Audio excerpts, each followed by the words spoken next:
Charlie Nardozzi, Garden Ambassador for the Velcro brand garden ties. Most of us are spending more time at home, and the garden can be a great form of exercise. While the gym and the yoga studio may be closed, the garden is always open.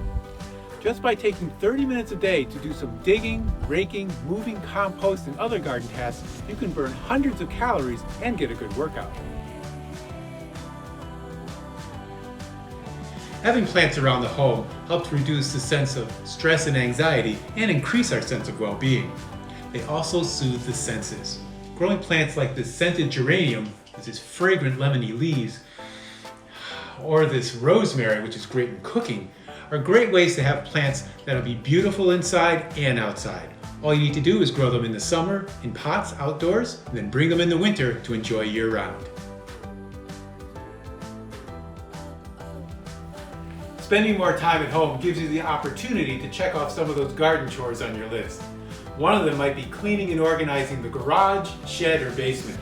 By cleaning tools, doing a garden inventory of supplies that you have, wrapping tomato stakes with Velcro brand garden ties, and moving carts and mowers around, you'll be able to place things where you want them so you'll know where they are when you need them.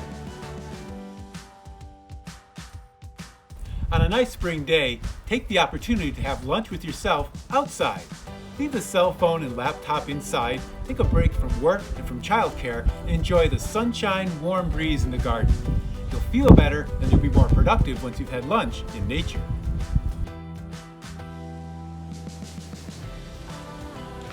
While working at your desk, position it so that you can look out a window and maybe even crack it open once in a while for some fresh air. It's not really a distraction. It's a way to take a break, take a look outside to see what's happening, and when you come back to your project, you'll have a fresh perspective. If your kids are home because the schools are closed, take this opportunity to get them involved in the garden. Keep it simple and keep it fun. Go through seed packets and sort them out. Decide what your favorite flowers and vegetables are, and do a nature adventure, gathering sticks and branches to make bean teepees and pea trellises. If you can keep it fun now, the kids will be more likely to stay engaged all summer long.